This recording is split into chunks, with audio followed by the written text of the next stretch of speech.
Bienvenidos a todos a un nuevo Legal News. Hoy tengo el enorme placer de conversar con Alejandro Maecha. Alejandro es colombiano y es un abogado que se especializa en todo este mundo ¿no es cierto?, de los criptoactivos, fintech y más, ¿no? Cadenas de bloque, etcétera. Y queremos conversar con Alejandro sobre un proyecto de ley que hoy está dando vueltas en Colombia y tiene que ver con regular, ¿no es cierto?, el tema del mercado cripto. Con lo cual, ¿qué tal, Alejandro? ¿Cómo estás? Muy bien, Augusto, muy contento de tu invitación y muy bien, viendo cómo el panorama avanza ahora a un ritmo diferente. Bien. Alejandro, contanos un poquito por qué surge o emerge este proyecto de regular criptoactivos en Colombia. Este proyecto de ley no es el primer intento de hacer una regulación de cripto en Colombia. En el pasado hubo otro intento a cargo de un congresista de nombre Mauricio Tor. Este lo lidera un congresista colombiano nuevo, digamos que, y este proyecto surge en el marco. Colombia es uno de los países donde las criptomonedas y en general las transacciones de cadenas de bloque tuvieron un mayor despliegue en Latinoamérica, digamos que seguido de Argentina, y yo siempre dejo por fuera a Brasil porque Brasil es un continente entero. Pero digamos que Colombia tuvo una aceptación grandísima, y en esa línea muchas compañías de cripto, digamos que empezaron a crecer en Colombia y hubo muchos intentos, digamos que de nacionales. Mi apreciación del surgimiento de este proyecto de ley es que el Congreso quiere entrar en el debate y quiere poner algunas reglas de juego, además en un ambiente en el que Colombia, eh, las entidades como la Superintendencia Financiera ha realizado dos intentos y dos proyectos de actividades que se llama el sandbox regulatorio. Y en ese sandbox regulatorio se invitó a todas las plataformas y a todos los exchanges de cripto, Buda, Bitso, todos los demás, a que incluso a Binance, para que en el marco de la vigilancia, la supervisión de la Superintendencia de Industria y Comercio, de la Superintendencia Financiera de Colombia, se hicieran alianzas entre esos operadores y los bancos. ¿Qué pasó? Ese proyecto, digamos que se quedó casi que en la teoría, en la práctica solamente uno de esos arrancó, pero la realidad es que muchas otras instituciones financieras, entidades financieras en Colombia, más pequeñas, sí hacen operaciones de cash in y cash out con las entidades, las plataformas de cripto. Entonces, hay una realidad y es que en Colombia funciona cripto regularmente. Mi visión es esa, que el Congreso quiere entrar un poco tardíamente al debate, pero entrar. Y en tu opinión, ¿no? El hecho de que el Estado se involucre e intente regular, a ver, este activo. Sí, Porque esto es como si eligiéramos mañana utilizar el oro como moneda de cambio o moneda de sí, pago y el Estado quisiera entrar a regular, ¿no es cierto?, las transacciones sobre oro, ¿no? sí. Vos, en tu opinión, porque me imagino que habrás leído el proyecto, ¿es para tirarlo a la basura o tiene algunas cosas positivas? Sí, digamos que yo escribí un artículo sobre el proyecto muy cortito que está en mi perfil de LinkedIn, que fue por el que empezamos a hablar con Augusto de esto un poco más ampliamente. Ujú. Yo creo que el proyecto tiene una buena intención. En el marco del proyecto, antes, en la fase previa de elaboración, invitaron a los exchanges más grandes que hay en Colombia, que paralelamente están en Chile. Nosotros siempre tenemos un paralelismo con Chile permanentemente en motivos de regulación, en motivos financieros. Entonces, invitaron a esas compañías y estuvieron en el Congreso hablando. Fue muy importante. Estuvieron personas, digamos, que representan autoridad en Colombia frente a la materia. Yo vi parte de las intervenciones, estuvo la Superintendencia de Industria y Comercio, estuvo la Superintendencia Financiera, eh, hubo intervenciones muy importantes. Lo que pasa es que cuando se materializó ya en la escritura del proyecto, me parece que el proyecto busca ser ambicioso, es un proyecto como que quiere hacer mucho pero a la hora del té con pocos dientes. Entonces, digamos que desde mi perspectiva, el proyecto tiene como tres fases así, o tres em, puntos que me parecen de resaltar. Por ejemplo, crea la figura de los proveedores de intercambios de criptoactivos y las plataformas de intercambio de criptoactivos, perdón, ese es el nombre correcto. Y les hace, por ejemplo, tener obligaciones de registrarse en Colombia bajo una categoría particular. Eso, por ejemplo, hace que las entidades del extranjero que funcionan como exchange tengan que conseguirse un registro en Colombia. Pero ahí es donde se empieza a ver la línea tenue del proceso, del programa. No alcanza a ser una licencia como en México, que México sí tiene un programa de licenciamiento claro, complejo y que hizo que muchas exchanges fueran, pero a la hora del té otras entraran y se crecieran de una manera organizada. Ni Ujú. tampoco tiene todo el fundamento que sí tuvo en el proyecto de Argentina y del Banco Central argentino que se metió y le metió las manos a esto al 2000%. Entonces, digamos que tú no puedes decirle a la gente, no, tienen que usted venirse a registrarse en Colombia y creer que eso es una cosa que va a pasar desapercibida.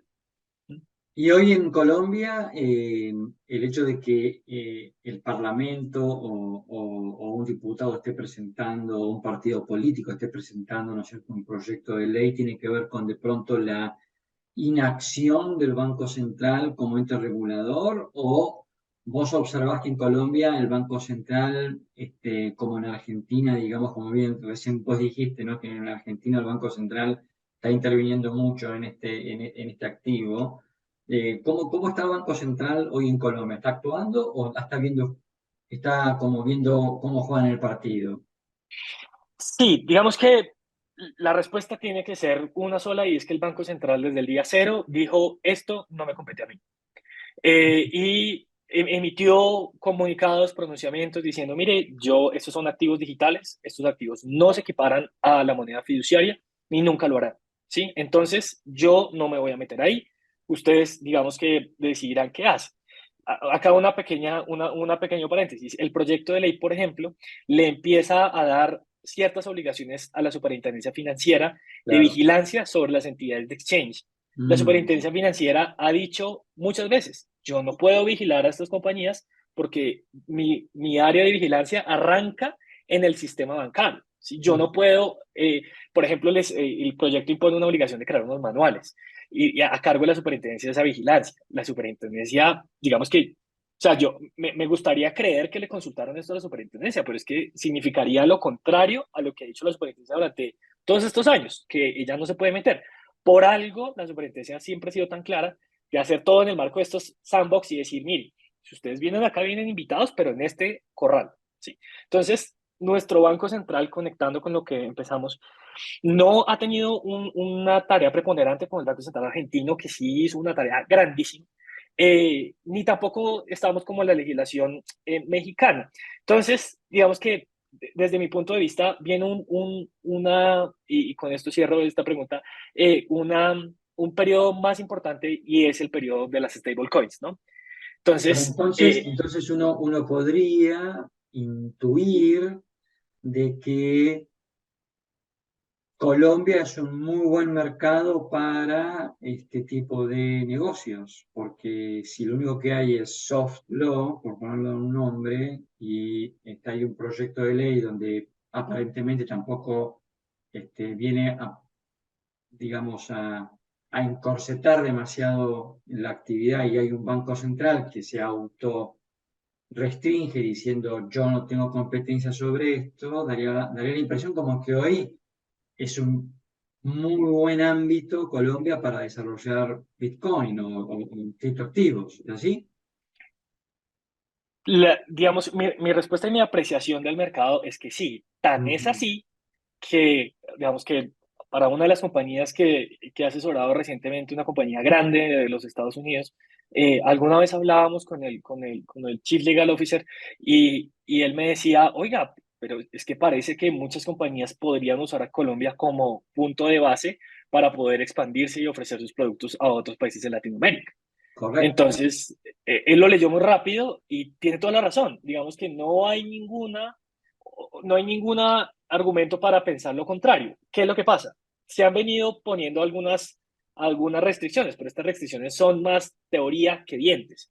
Por ejemplo, Bien, una obligación de reporte de actividades sospechosas digamos que bajo un mecanismo local. Esa obligación es más o menos reciente, pero normal. cuando pasamos a la práctica, es normal, sí, pero cuando pasamos a la práctica, de difícil vigilancia, ¿sí?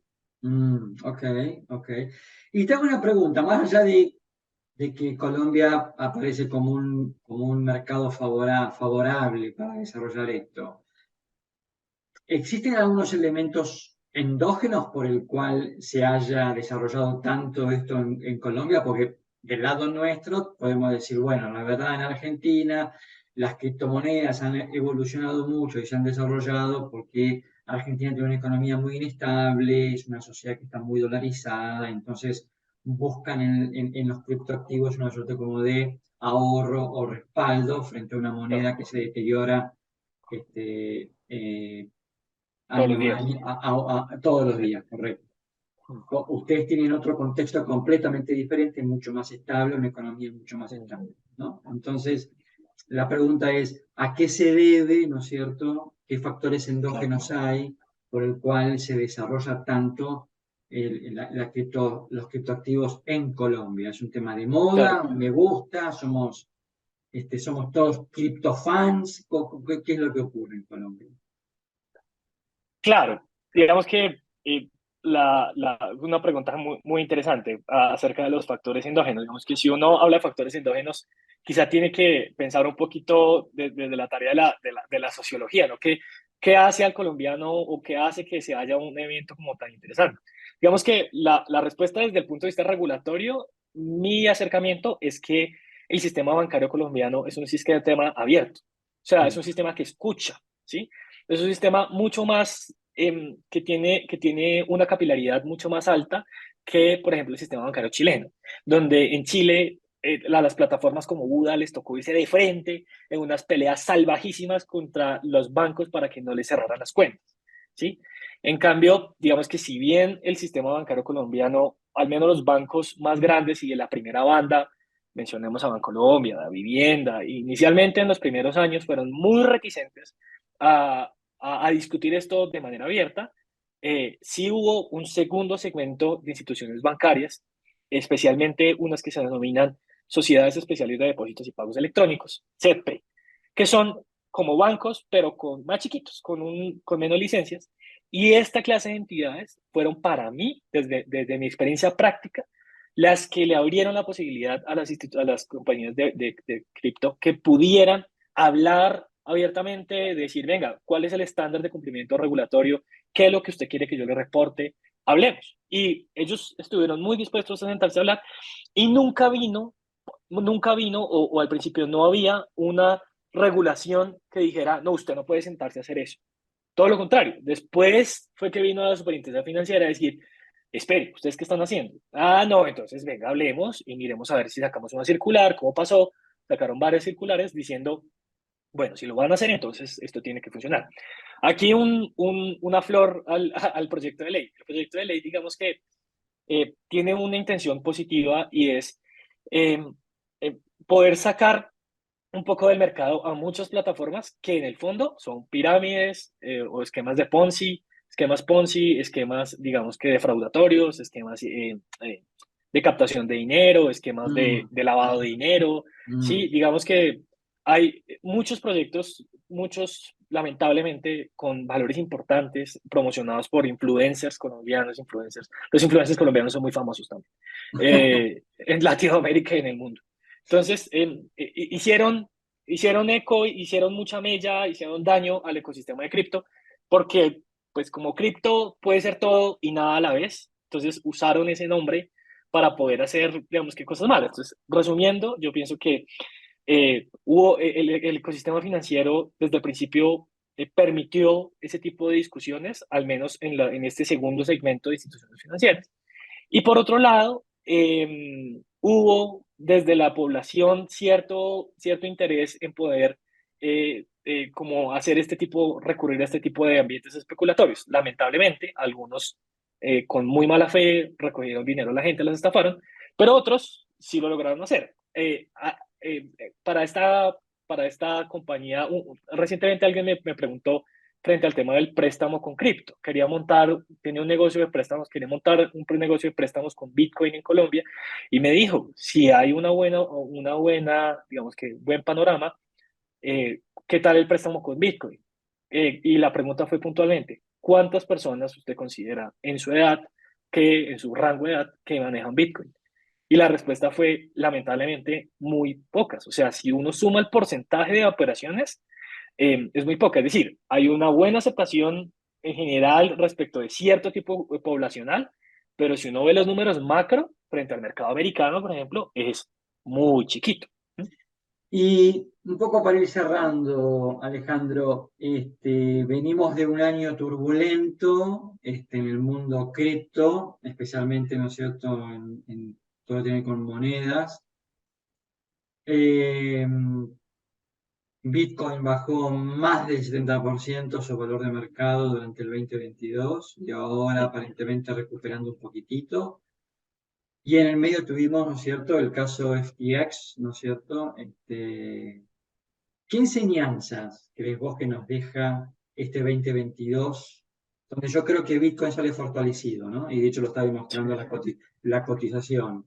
Pero imagino que también debe haber pasado que mucha gente se ha retraído, ¿no? ¿Qué opinas? Claro. Para mí, la frase más poderosa del 2022 fue la siguiente, y me la dijo un inversionista americano en este tema cuando estábamos revisando toda la caída y hablando de esto un poco con pánico. Y me dijo, es que la gente creyó que las leyes de la física no aplicaban a las criptomonedas.